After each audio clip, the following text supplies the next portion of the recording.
Hello, everyone. My name is Anam Jangshe, and I'm a product manager with Aurora team at AWS. Today, we are going to talk about everything Aurora Serverless. So I'm going to start off with why should you care about serverless? We're going to talk about a couple of use cases where serverless shines, and then we'll directly dive deep into some of the features for Aurora Serverless V2. And along the way, I'm going to show you lots and lots of demos, how to get started, how scaling works, what does high availability mean for Serverless V2, and we're going to close off the session with how you can get started easily with Aurora Serverless V2. So now, why should you care about serverless? For your application stack, your database is one of the most crucial components. You don't want to get in a situation where your application scales, but your database becomes the bottleneck. So here on the screen, what you see are just sample utilization plots that we took from our prod fleet.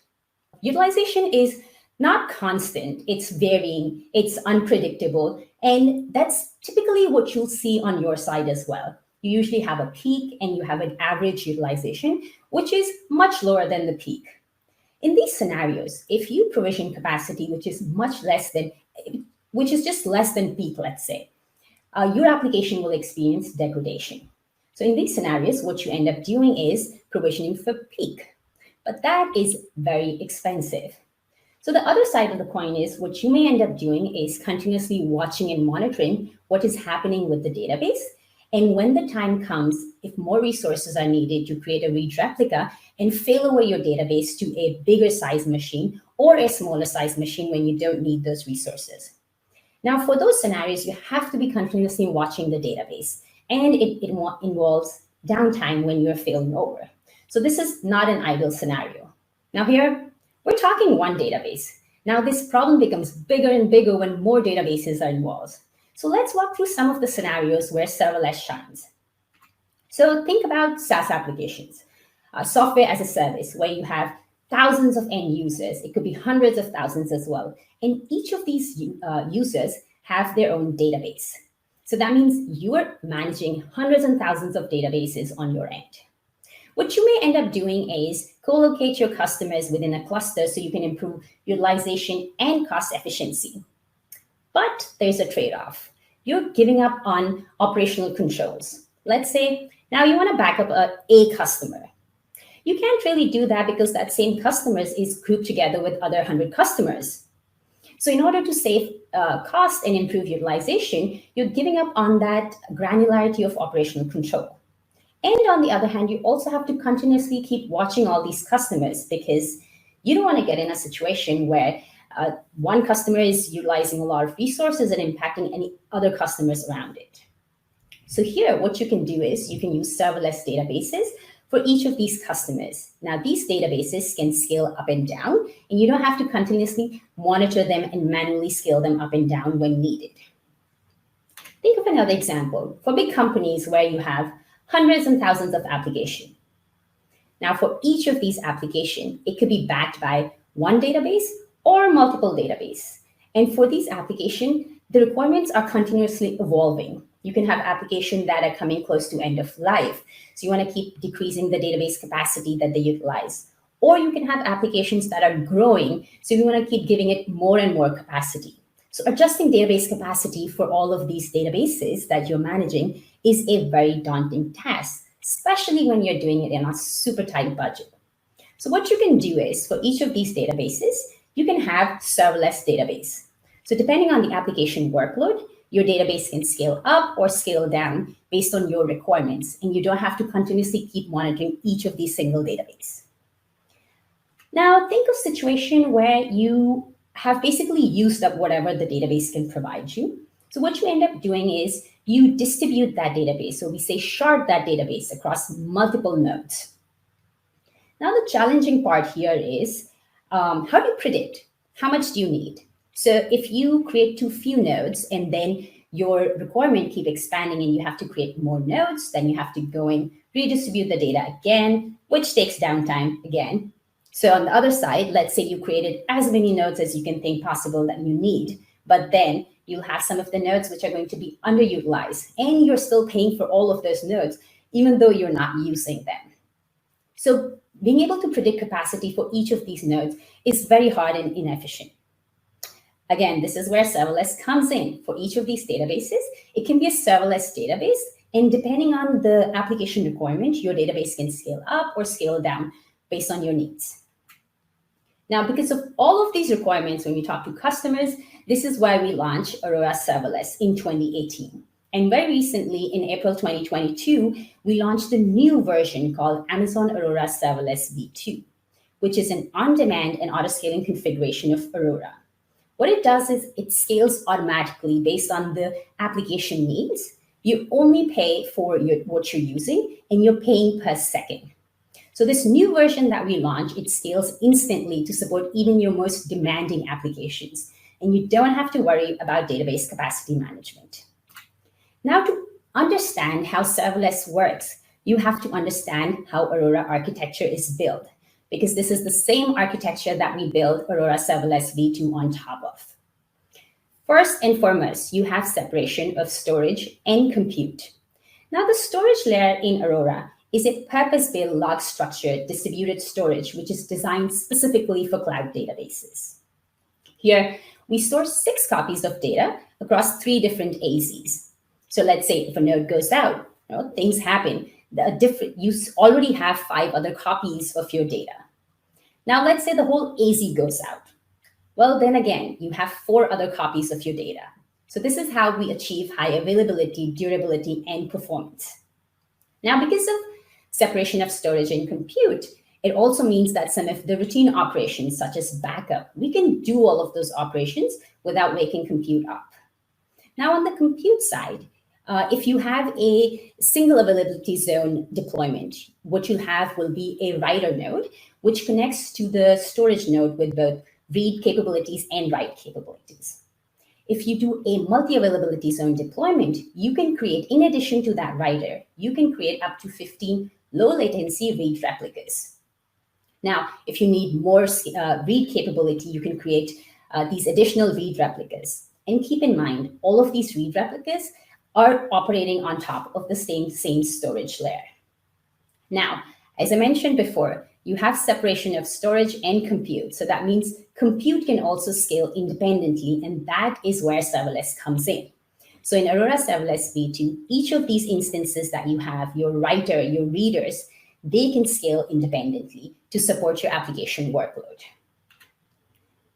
Now, what I'm going to do is, this is the very first demo of the session. I'm going to show you how simple and easy it is to create an Aurora Serverless V2 database.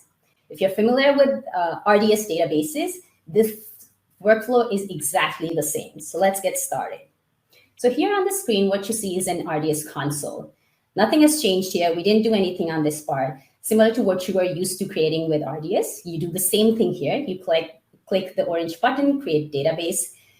I'm going to do a standard create, select Amazon Aurora, and here in additions, you see both MySQL and Postgres compatible edition. And Serverless V2 supports both of them. Here I click show filters, and I only want to see versions that support Serverless V2. So I'll turn that toggle button on, and in the drop down, I have a list of all the versions supported. Here, let me give it a name, Serverless V2 demo, and I'm going to quickly give it a password. Let's confirm this password. Now, here's the interesting bit, instance configuration. This is where I select serverless. And I'm going to give it a capacity range, minimum capacity and a maximum capacity. So this is where your instance would scale between. For the rest of the options, I'm not going to do anything special. I'm selecting all the default one and just click create database. Let's just refresh. So here you see you have a cluster called Serverless V2 demo. That contains one instance. It's a writer instance, which is serverless. That'll scale between 4 and 32 ACUs. So this is how simple and easy it is to create Aurora Serverless V2. Now, next, I'm going to talk about some of the key capabilities. We talked about the use cases where serverless shines. So all of those use cases require key capabilities, such as instance and non-disruptive scaling, how capacity should be adjusted, so you're not paying for capacity that you're not using, and some of the key features that you require to run production workload. For example, you need high availability. That means your instance should be deployed across multiple availability zones. You need the capability to recover from disaster. You need the capability to troubleshoot what is going on under the hood in the databases. So for the next couple of minutes, I'm going to talk about each of these three main pillars that I just mentioned, and we'll go into more details about how it works with Aurora Serverless V2. So first one, scaling. So Serverless V2 scales by what we call in-place scaling. What that means is that we take a running database process and we give it more resources. We give it more CPU, we give it more memory. So whatever it needs, we give that running database process those resources. And that is how it can scale instantly and non-disruptively. We don't have to wait for a query point. So if you have, let's say, hundreds of thousands of transactions running, you have long-running transactions, you don't need to wait for those transactions to end before your database scales up. So in V2, there is no disruption during this scaling activity. Also, we're continuously monitoring our fleet for heat management. We're continuously trying to figure out how much capacity is needed and where, and giving more capacity to our fleet. And keep in mind, we call them serverless databases, but at the end of the day, they are hosted on top of physical machines. So you may run into situations where we run out of capacity on these underlying hosts. Now, what we do in that scenario is we look for idle instances where not a whole lot of activity is going on. So we move those databases off of the host to a different host to make more room.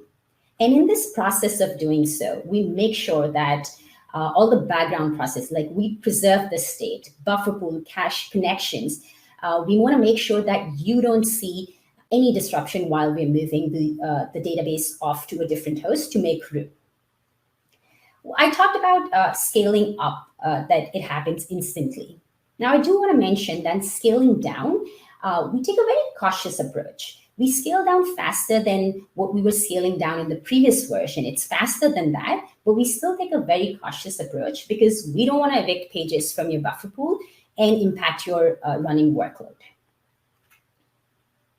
So now let's talk about how buffer pool resizing works briefly. So buffer pool is the main cache in your database. And when your database scales, we scale the buffer pool as well. So what that means is if your buffer pool sees internal pressure and it needs more resources, we're going to scale up the database to give you those resources. So what that means is that parameters in MySQL, which is InnoDB buffer pool size, and in Postgres, it's called shared buffer. We automatically adjust these parameters for you. And the default allocation is 75% for buffer pool and 25% for heap, which is used for operations such as sorting. And when we are scaling down buffer pool, we do it through a combination of least frequently used and least recently used algorithms. So now let's run through a simple scenario to actually understand how buffer pool resizing works. So as pages are read from the buffer pool, they become hotter. Now, there could be scenarios where more pages will be read from the storage. We don't know what the access pattern for these pages would be, so we insert them as warm pages. We don't want them as cold pages because those are the pages that are more likely to be evicted. So new pages that are read come in as warm pages. And when we realize that the database doesn't see that much workload and it needs to start scaling down, we're going to evict these cold pages. And yet, at the end of the day, we'll shrink the memory back down, and this is how the buffer pool reduces in size.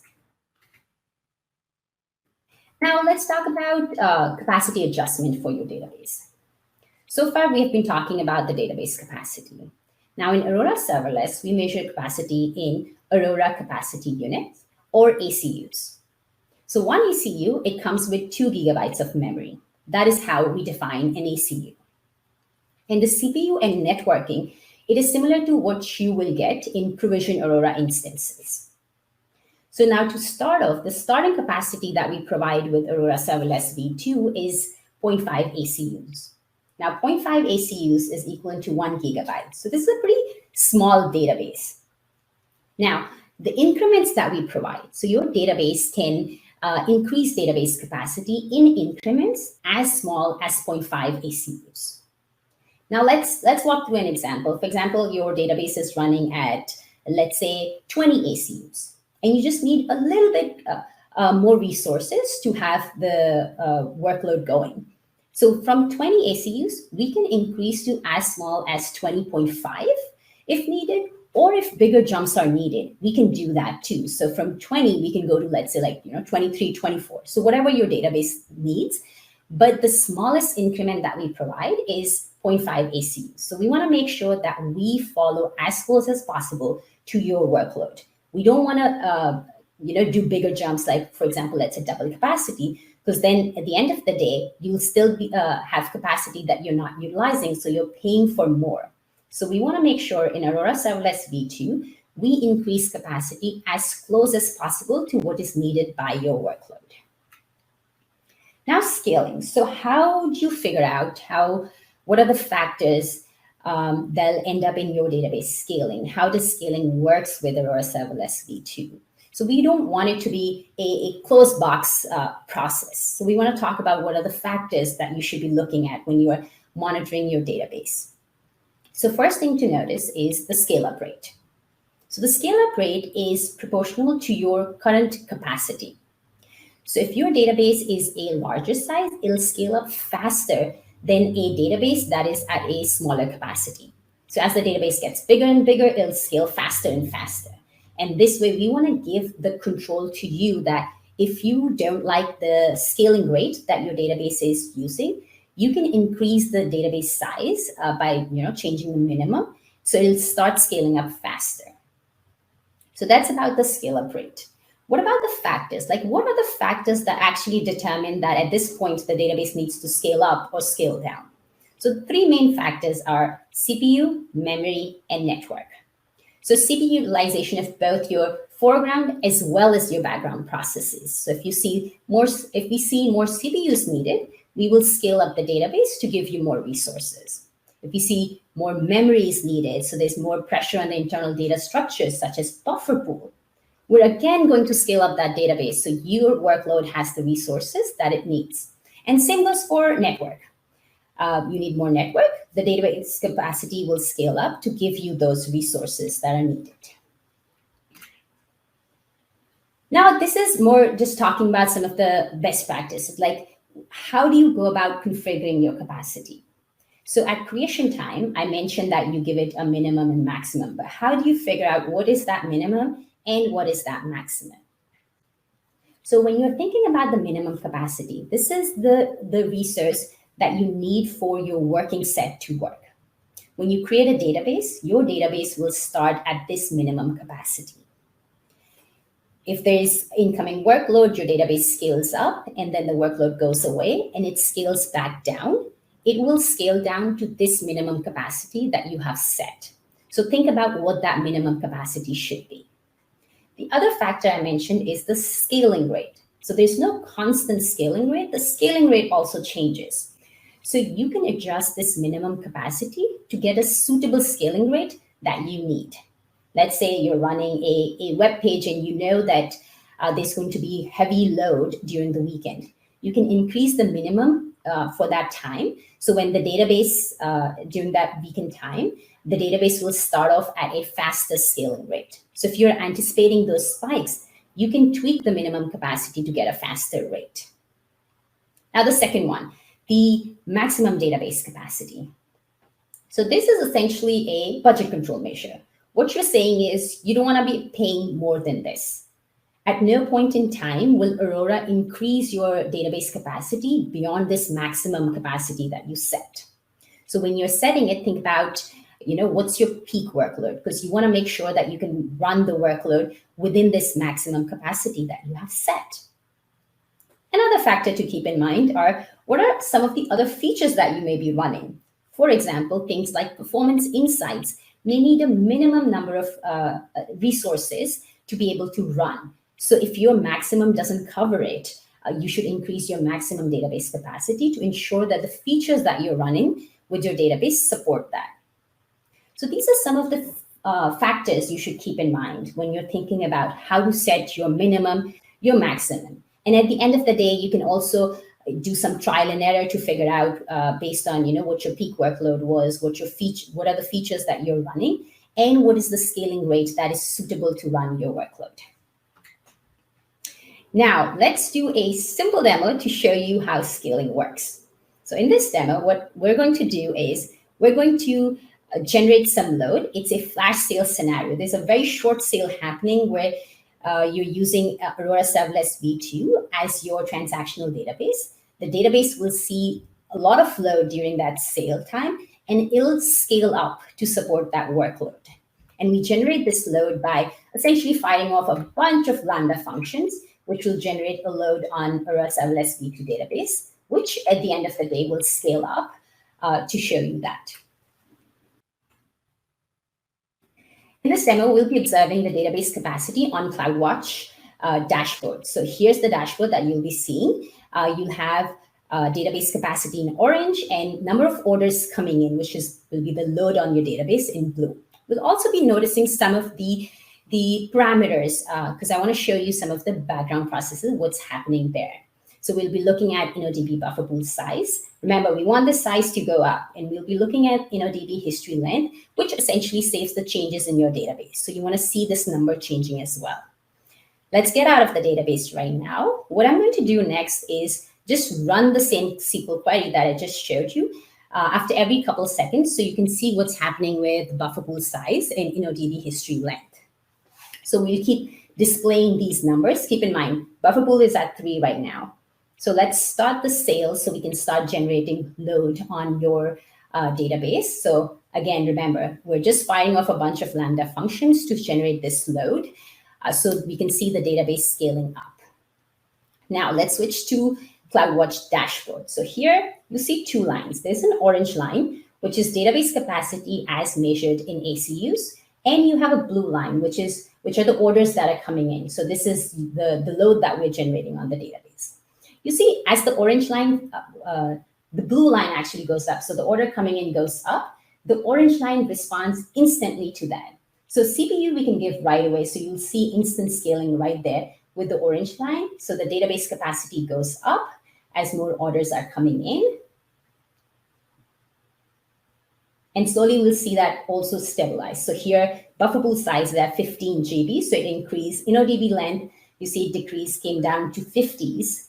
The sale is continuing right now. The blue line has dropped down. So the sale is coming to an end here. But you see the orange line, it still persists on top at around 13 ACUs. So this is what I was talking about. We're scaling down cautiously. We don't want to take away a buffer pool from you and impact performance. So we're going to figure out if this database capacity is needed or not. If not, it'll start slowly scaling down in small steps. So this is the first step that you saw. It went down from 16 to 10 ACUs. Now let's look at also what is happening in the background. So the buffer pool size has also started decreasing. So we're coming back down to 3. And the InnoDB length, you see how it went up till around like 800-ish, and then it's come down. So this is how you can see that we're not only optimizing your foreground processes, such as the queries that you're running, but also your background processes, such as purging. So in this demo, what you saw was as the application load went up, when we started the sale, the database scaled up to support that workload. And when it went down, the database very cautiously started decreasing the database capacity. So now let's talk about how high availability and read scaling works with Aurora Serverless V2. So in Aurora, you have the capability to do automatic failovers. And the way you do it is you specify priority tiers for your readers to say what your failover target should be. So same thing happens with Aurora Serverless V2. You can create up to 15 read replicas that can act as failover targets. So now with all of these readers, once you specify your database capacity at cluster level, these readers will inherit that minimum and maximum database capacity. For each of the reader, you don't have to mention it again. It'll follow the same range that you specified at cluster level. Now, the important thing to keep in mind is that your tier 0 and your tier 1 read replica will always match the size of the primary instance, because these are the ones that we're going to use as failover target, and we want to make sure that they're the same size as the primary instance. So in case something happens to the availability zone, they're ready to take over. And for failover targets, you have to make sure that you deploy them across different availability zones. So multi-AZ Aurora clusters are supported by 99.99% uptime SLA, and Serverless V2 databases also fall under the same SLA. Now, let's do a simple example to see all of that in action. So here on the screen, you see two different applications. You have the main application and a reporting app. So let's see how the tier 0 and 1 will behave and what happens to tier 14, 15. So your main application is connecting to the cluster endpoint, which in turn is connecting to the writer. When the writer sees some workload coming in, it'll scale up. And now in this scenario, we have a tier 1 reader instance as well. So when the writer scales up, this reader will also scale up following the writer. Now, keep in mind, there's no other read load on this reader. It's just following the writer in this scenario. It scales up, and at the end of the day, you'll see that the tier 1 scaling up, but tier 14 and 15, nothing happens to them because there is no read workload on it. So scaling for tiers 2 to 15 is independent of whatever is happening on the writer instance. So if you want to make sure that your reader does not follow the writer, just specify the priority tier to be between 2 and 15. If you want it to follow the writer, then make sure the priority tier is 0 or 1. Now, let's say you have another app. Here it's called a reporting app, which is connecting to a custom endpoint, which in turn is connected to your tier 14 and tier 15 readers. Now, in this scenario, when there is read load on these two readers, they'll scale up. Keep in mind, like now, nothing's happening with the reader or the tier 1. The load is only on these two readers, and they're going to scale up to respond to that load. So this is how independent scaling would work in Aurora Serverless V2. Now, let's jump to a demo to show you the same thing as how it'll work in Aurora Serverless V2. And we'll again use the CloudWatch dashboards to see how scaling would be working. Now here, I have a cluster, which is called Serverless V2 cluster, and I have one writer instance in it, which is a Serverless V2 writer. And in this cluster, I'm going to add a reader just by clicking the action button. I'm going to call it sales report and instance configuration. I've selected Serverless V2, no need to change that. See how I don't have to specify capacity because, well, it's already there with the writer instance. I can pick the availability zone. So you want to make sure it's in a different availability zone so it can act as a failover target, and just click add reader. So here within that cluster, now I have two instances. There's a writer instance and a reader instance. Now, similarly, you can add, additional readers. So now I'm switching to CloudWatch dashboard here. Here, I'm showing you 3 nodes. So you have a primary, a tier 0 reader, and a tier 14 reader. And I want to show you how scaling would work for tier 0 and tier 15. So this is where I want to show how the reader will follow the writer, or the scaling is independent and it's tier 14 and nothing is happening there. You can't see the third line because right now it's underneath. So the blue one is the primary instance. So this is what's going to scale first. The green line is your tier 0. Tier 0 is the one that's going to follow the blue line. And the orange line is your tier 14. And scaling is going to be independent for the orange line. So now you want to keep a close eye on the blue line. So when the workload comes in, your blue line is the one which is going to start scaling up. And as soon as blue line scales up, the green line after slight lag also starts scaling up, and it just follows. Keep in mind, no workload on this tier 0 green line, but it's only following the writer instance right now. It follows up and quickly tries to catch up with the blue line. And the whole time, orange line is not doing anything. There's no read workload running on this database. It's a tier 14 database, so no scaling will happen. The only time scaling will happen with the orange line is when there is a read workload happening. Now we gave it a read workload. So you see how orange line has started going up and it's scaling. But this scaling is independent of what was happening with your writer, which was the blue line.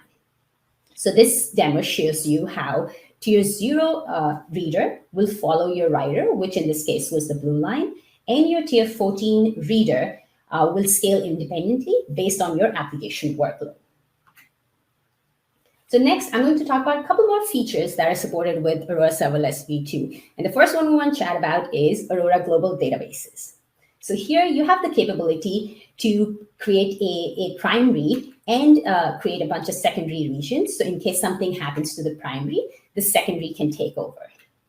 So this way you get to have a fast cross-region disaster recovery in less than a minute of downtime. Another use case is that you can deploy these secondaries close to where your application is running. So you can have up to 5 secondary regions and get these low latency read scalability across different regions, and you have a lag of less than 1 second. Again, you can create up to 5 secondary regions. You can have readers in these, so a total of 90 read replicas that you can create with Aurora Global Database. So now, how does that work with serverless? So you can configure these regions with Aurora Serverless V2. So any of these instances can be serverless V2 instances. So when you're not using them, they're just idling. You can have them set at minimum capacity, so you only pay for that minimum capacity. Now, let's say something happens to your primary region. Things happen. In that case, your application will fail over to the secondary region, and the instances that you have will scale up so that they become the same size as the writer instance to support that workload. So you can have these secondary regions, which can scale independently as well to get reads closer to your end users. So this is how global database will work with Serverless V2. The next feature I want to talk about is RDS Proxy. So now imagine situations where your application is just opening lots and lots of connections. It's keeping them running, keeping them idle. In these scenarios, you don't want your database to be managing all these connections. What you want is you can put this RDS Proxy, which is a fully managed, highly available database proxy, on top of your Serverless V2 database, and it takes the brunt of opening and managing these connections. You want to preserve your database resources for things that it's actually supposed to do: run your workload, run your transactions. So it also helps you with failover times. It helps reduce your failover times. It helps you with security as well. So Aurora Serverless V2 supports RDS Proxy for both just serverless clusters as well as mixed configuration clusters where you have both Aurora Provision and serverless instances within a cluster. Now, let's talk about performance issues. How do you go about debugging those? So here I want to talk about RDS Performance Insights, which provides you with a simple and powerful dashboard to visualize your database load in terms of active sessions over time. So here, you don't need to be a database expert, and you can go ahead and investigate your database performance issue. What you need to be looking at is this dotted gray line, which is your estimated vCPU. So now if you see that you're coming close to the maximum, it could be that you need to go back in and optimize your queries, your workload. Or it could be that your query workload is optimized, but you need to give your database more resources. So you need to increase your maximum database capacity. So by using Performance Insight Dashboard, it gives you this simple tool to debug performance issues. And keep in mind, you don't need to be a database expert here to be able to figure out these issues. You also need to know exactly what's happening under the hood with your database. So we have added a couple of CloudWatch metrics. Here, I'll only talk about a couple of them that are related to Serverless V2. So the first one I want to talk about is Serverless Database Capacity. So this is the current capacity of your instance in ACUs. So at configuration time, you gave it min max, but when the workload comes in, your database scales. So the current capacity that your database is running at, this is the metric that you want to use to look at that capacity, and it's measured in ACUs. The next one I want to chat about is ACU utilization, which is the percentage out of the maximum specified capacity. So here, if you see that your ACU utilization is coming close to, let's say, 80, 90%, that means that you need to go back in, increase your maximum database capacity so your database has more resources to run the workload. And same goes for CPU utilization. Now, one of the factors I mentioned before is CPU for scaling. So you want to look at, hey, is my CPU what's causing the ACUs to increase, the database capacity to increase? So you can look at your CPU utilization. It's measured in percentage, so it's percentage of the maximum available. And here, if you see if your percentage is coming close to 80%, 90%, you need to go back in, give your database more resources, increase the maximum database capacity so your database has the resources to run your workload. The last one I want to talk about is freeable memory. Again, memory is one of the factors that we use for scaling the database. So you can look at the freeable memory to see, does your database has available resources, memory resources that your workload needs? If you see it doesn't, then again, you can go back in and change your maximum database capacity to give your database the resources that it needs. Now we're coming very close to the end of our session, and I want to close off with talking about how easy and simple it is for you to get started. So let's say you are an existing Aurora customer. What can you do today, right now, to get started with Aurora Serverless V2? So here on the screen, you see a simple example where you have an application connected to a provision writer. So within this one cluster, you can create a Serverless V2 reader. So here in the middle availability zone with the blue color, we have shown a serverless reader. So within the same cluster, you can have both provision and serverless V2 instances in the cluster. Now, what happens is, once you have the reader created, you can test the reader. Once you confirm that it works as expected, you can initiate a failover from your provision writer to this serverless reader. Then at the end of the day, you have a serverless writer. And now, if you need the provision reader, you can keep that as it is, or you can delete it if you don't need it. So within this example, in a cluster, you can have both provision and serverless V2 instances. So in this demo, I'm going to show you how you can create both provision and serverless instance within the same Aurora cluster, and how you can make that serverless to be the writer instance. Now, let's get started. So here, I already have the provision instance created. So in the cluster called Flash Sale, I have one instance, which is a provision Flash Sale writer instance. It's R6G large. And now I'm just going to go ahead and add a reader. I follow the same steps, add reader.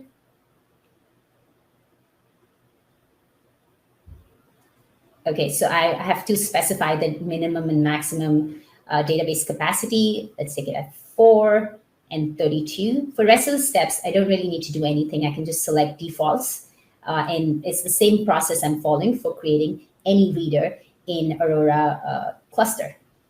I click Add Reader. And here you can see now there are two instances. There's a writer, which is R6G large, and a reader. Okay, it was creating before, now it's done.